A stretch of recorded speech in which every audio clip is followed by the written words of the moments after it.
행성 단위로 영향을 줬던 큰 사건은 몇 번이나 있을까? AI가 정확히 그 중에 하나거든요.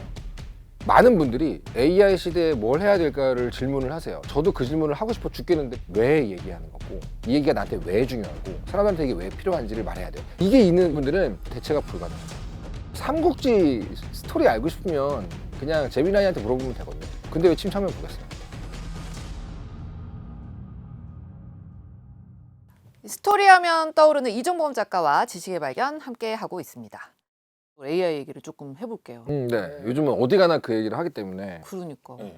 그 AI로 대체될 위험이 높은 직업군, 이거 이제 마이크로소프트가 뭐 한 40개군을 꼽은 게 있는데 기자 이제 포함되고, 기자 포함됩니까? 예, 작가 포함되고, 포함되죠. 예. 그 작가로서 이 AI에 대해서 네. 두려움을 좀 갖고 계실까요? 그럼요, 당연히. 근데 포함 안 되는 직군이 있을까요? 성직자 포함 안 되겠다. 성직자는 왠지 AI가 하면 안 될 것 같고. 네. 그 외에는 없지 않아요? 우선순위가 다를 텐데. 좀만 버텨주면 지구인 다 얻어맞을 텐데. 뭐. 이런 생각으로 버티고 있는데. 요즘 그런 생각을 많이 해요. 과거에 거의 각 나라나 대륙이나 문화권별로 큰 변동이 있었던 쪽이가 많지만 행성 단위로 영향을 줬던 큰 사건은 몇 번이나 있을까? 인류 역사 중에. 네. 저는 그게 한 서너 번 된다고 봐요. 근데 AI가 정확히 그 중에 하나거든요. 예를 들면 처음 농업이라는 게 인류에게 찾아왔을 때 현 시대에 살지 않았잖아요. 산업혁명 때도 우리가 그 시기 산 게 아니잖아요. 그렇죠. 근데 AI는 그 정도 규모의 변화라고 생각하는데 실시간으로 우리가 지금 마주보고 있단 말이죠. 예. 그래서 제가 그 당시에 사람들 반응을 좀 찾아봤어요.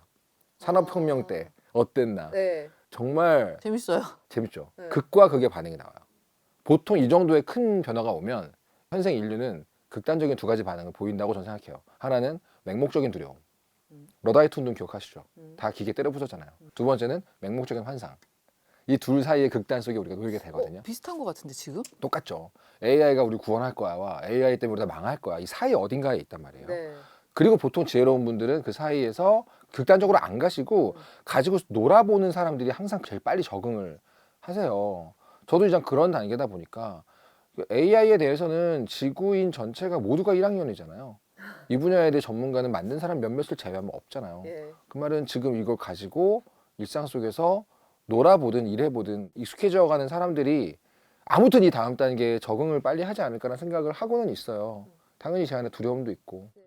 저도 일할 때 AI를 좀 활용도 하는데 네.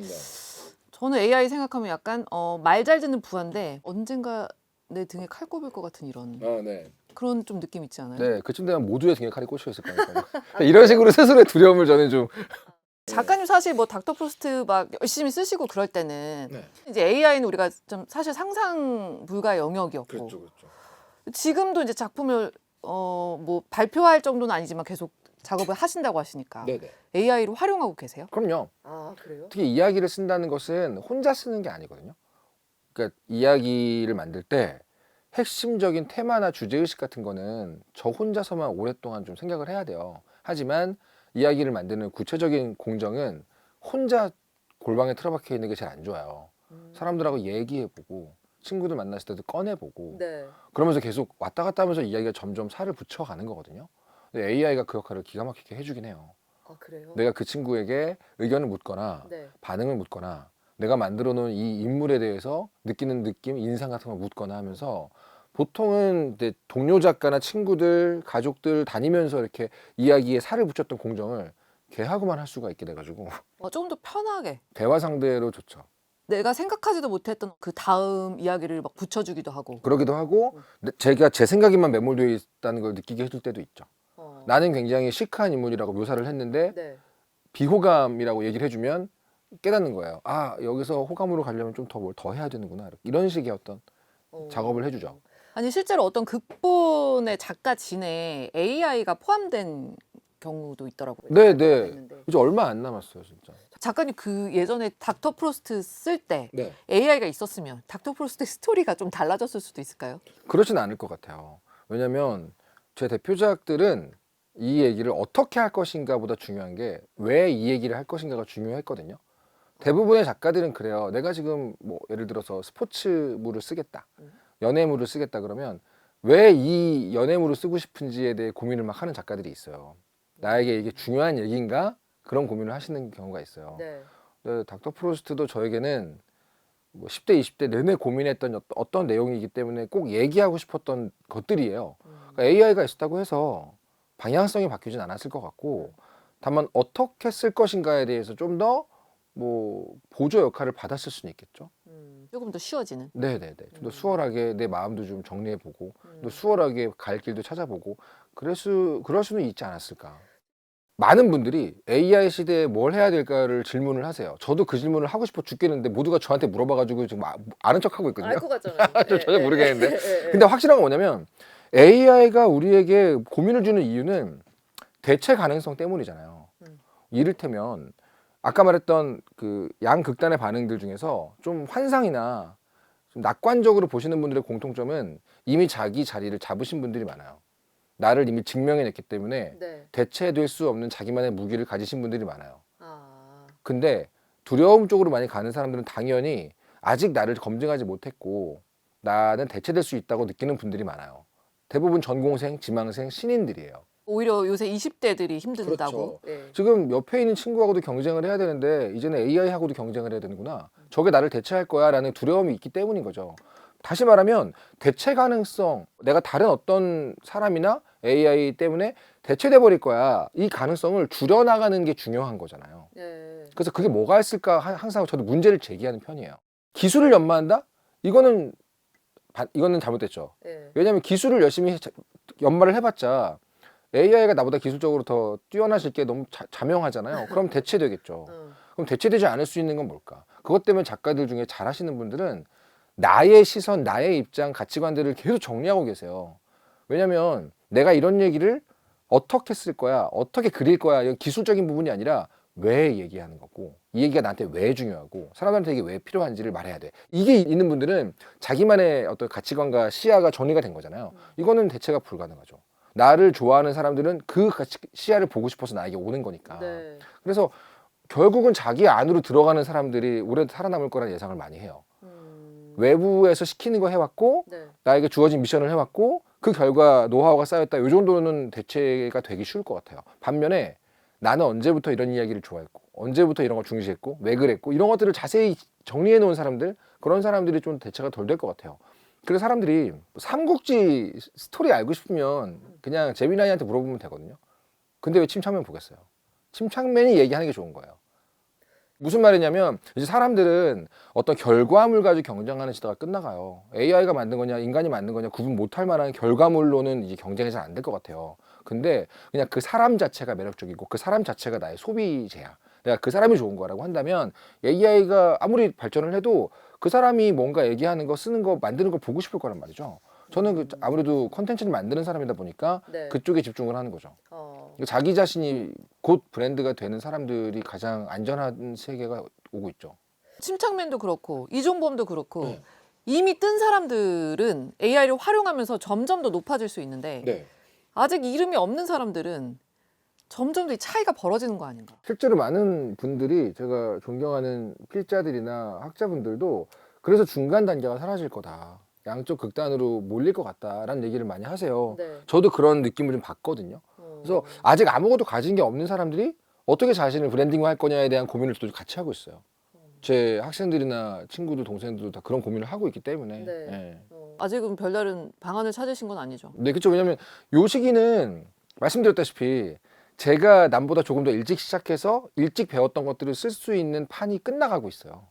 저는 지금 그 고민하는 학생하고 저하고 둘 다 1학년이라고 했잖아요. 네. 갑자기 제가 뭔가 묘안을 낼 수는 없죠. 같이 고민을 하고 네. 이 중간 단계에 걸쳐 있는 인류를 좀 구경하고 있는 셈이랄까요. 그러니까 작가님들이 이렇게까지 되는데 쉽진 않았는데 그들이 보기에는 어쨌든 2단계까지 오는 것도 그분들은 더 어려워진. 그런 것 같아요. 안정감이라는 게 이제 의미가 없는 시대가 된 것 같고. 그래서 이야기를 쓸 때에도 나 아닌 누구나 쓸 수 있는 부분들은 AI에게 좀 맡기는 편인데 그럴수록 이 고민이 오는 거예요. 그러면 나만이 할 수 있는 공정만 남겠구나. 그 부분을 계속 연습을 해야 되겠네. 이런 생각을 많이 하죠. 떠오르는 말이 있는데 영포티. 영포티요. 영포티. 저 40대라서 작가님도 포티? 저도 포티. 저는 올드 포티예요. 아니 뭐 몇 살, 2살 차이인 거. 자, 0을 붙이고 싶은 마음이 전혀 없는 포티. 젊게 보이고 싶지 않다. 네, 굳이 모르는 느낌이 좀 있죠. 근데 저는 약간 처음에 영포티의 정의를 들었을 때 뭐 자기가 젊은 줄 아는 40대. 그렇죠. 내 얘긴데 막 이런 생각도 전 들었거든요. 사실은 언제나 이제 사회에서 세대 간에 한쪽이 한쪽을 평가하고 누르는 건 언제나 위에서 아래였거든요. 기성세대가 네. 지금의 20대나 10대들을 평가하고 자기들의 잣대로 얘기하고 이게 더 많았어요. 근데 이제 지금 와서 그들이 이전 세대들을 조롱할 수 있는 어휘를 얻은 것이라고 좀 봐요. 이미 기반을 닦은 세대와 아직 아닌 세대의 구분, 그리고 자기를 검증한 세대와 검증해야 되는 세대, 자본금이 있는 세대와 아직 없는 세대, 이 모든 것들이 같이 맞물려 있잖아요. 네. 그러다 보면 당연히 좀 더 유리한 게임을 할 수 있는 건 윗세대잖아요. 자기 자리에 터전을 만들어 놓은 그 윗세대가 좀 더 유리하게 풀어나갈 수 있을 거라고 봐요. 근데 그런 사람들에게 유일하게 없는 게 뭐냐면 젊음이거든요. 그럼 네. 반대로 말하면 밑에 세대가 유일하게 갖고 있는 건 뭐예요? 젊음이에요. 근데 이제 저 사람들이 그것도 가지려 그래? 그것도 갖고 싶었어? 이런 느낌의 반발심이 들어가 있죠. 그래서 원래는 그런 뜻이 아니었는데 뭔가 조롱의 네. 대상이 된? 처음에 의도는 뭐였을지 모르지만 시간이 가면서 바뀌거든요. 무조건 전유가 되고 변화가 되는데 영포티도 분명히 이제는 나는 경제적으로 좀 안정감이 생겼으니까 이제 좀 더 영한 느낌의 무언가를 추구할 거야라고 스스로 지칭한 걸 수도 있어요. 하지만 아주 빠른 속도로 조롱의 비하의 의미로 바뀌었잖아요. 야, 우린 젊기라도 한데 너네 이 젊음마저도 가져가고 싶어? 이런 느낌이랄까요? 박탈감? 약간 그런 게 반영됐다고 봐야 되나? 20대에? 그럼 언제나 이런 마음에는 박탈감이 있죠. 대부분의 조롱에는 박탈감이 함께 한다고 저는 생각하는 편이에요. 그러면 사실 포티들이 정말 이제 20, 30대랑 소통해야 될 일들이 있잖아요. 저도 뭐 회사 생활을 하면서 계속 되고 있는데 그렇죠. 대화를 해야 할 때 네네. 그때 우리가 이제 영포티로 비난이나 조롱을 받지 않으려면 네. 그냥 내가 늙어서 내가 꼰대라서 잘 모르는데 뭐 이런 식으로 접근을 해야 되는 건가요? 정답이 있을까요? 이미 미움받은 상태면 뭘 해도 안 될 거고요. 예. 이미 미움받은 상태에서 그렇게 하면 왜 징징대 나이 먹어서 뭐 이런 말 듣겠죠.